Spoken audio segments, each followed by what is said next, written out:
Lighting is one of the most subtle and complex cinematic elements you'll look at when analyzing a shot, scene, or film.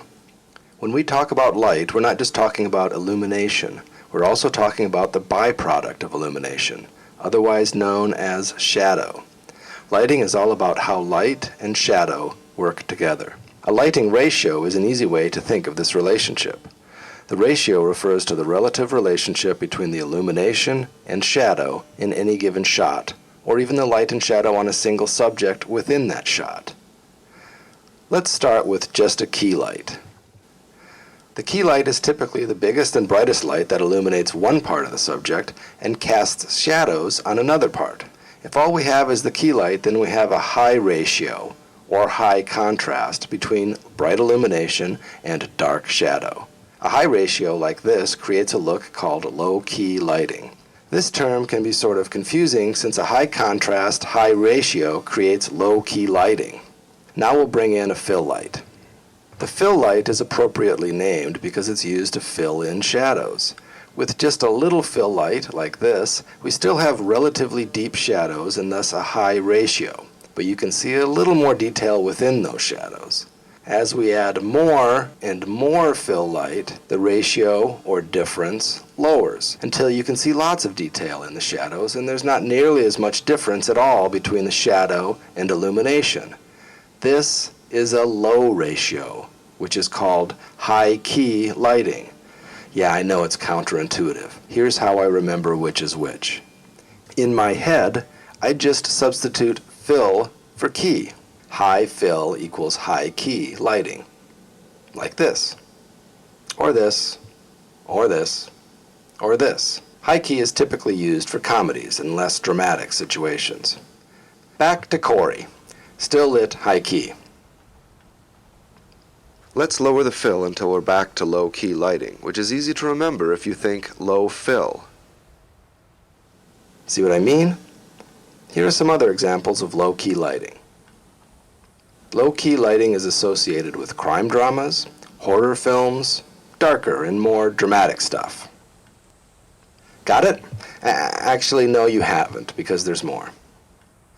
Filmmakers can also affect our experience and interpretation of any particular image or moment by adjusting the quality of light.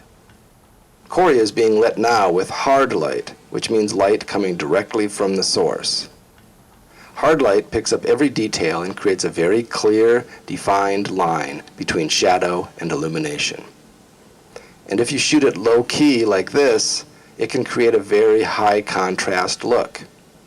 It's not exactly flattering, but it's edgy and tough looking. Great for scary, serious, or tense situations. See what I mean? Okay, let's give Corey some fill. Good. Now, while hard light is direct, soft light is diffused. Diffusing light just means breaking up the light so that instead of coming directly from the source in essentially a unified straight line, the light is broken up so that it hits the subject from a variety of slightly different angles. Light can be diffused in all kinds of ways, including bouncing it off a board or wall, or putting semi-opaque material between the light source and the subject. Or even by filling the location with smoke. Not you. However you diffuse it, diffused light softens details, blurs the border between illumination and shadow, and, depending on your lighting ratio, can lower contrast and provide more subtle shades of gray on a scale between darkest shadow and brightest light. For this reason, the more flattering soft light is often used on glamorous stars, romantic situations, and lighter moments. And of course, there's a very wide range of diffused light, from super soft to practically hard. Got it? Nope, sorry, there's more. The direction of the light, in relation to the subject and camera, also affects the interplay of illumination and shadow. Most lights in most shots is aimed at the subject from about a 45-degree angle from a little above eye height.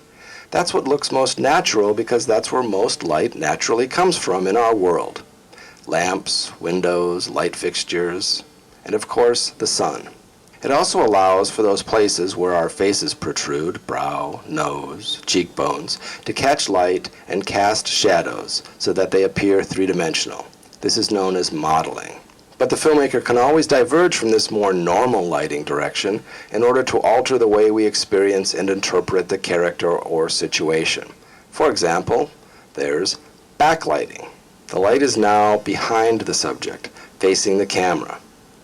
By removing all detail, backlighting silhouettes and thus abstracts the subject.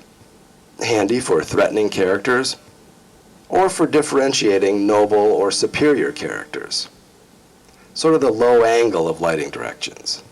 Now, if we keep that backlight but add our standard key and fill light, you can see Corey's face, but his edges feature extra rims of brighter light.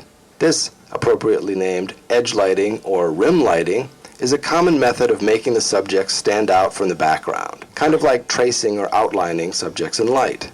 Makes them pop. When lighting folks, known in the biz as gaffers, talk about three-point lighting, they're referring to the combination of a key light, a fill light, and an edge or rim light, which they also sometimes call a kicker. Now we can reverse the light source and place it facing the subject from the same angle as the camera. This is called frontal lighting. Now all the shadows that accentuated Corey's various dimensions are gone, leaving his features looking rather flat.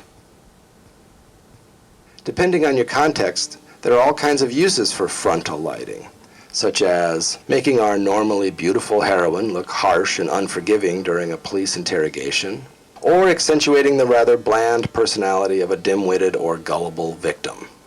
If you go all the way with this technique and remove all shadow, like George Lucas did here, you can create a prison purgatory that's so featureless and sanitized, it's scary. Speaking of scary, let's try lighting from underneath Corey, sometimes known as Halloween lighting. When the light is placed in the most unnatural direction, shining up at the subject from below, the normal order of shadow and illumination is reversed. This distorts the features, making the subject appear frightening or threatening. It's perfect for scary characters and unnatural situations. It's sort of the Dutch angle of lighting directions. It has an interesting effect on cast shadows too. Normally our shadows are smaller than us, cowering down on the ground where they belong. But reverse the light direction and you get these big, bold shadows climbing the walls. It's enough to make even Pee Wee Herman and cartoon mice intimidating. Ratio, quality, direction, lighting.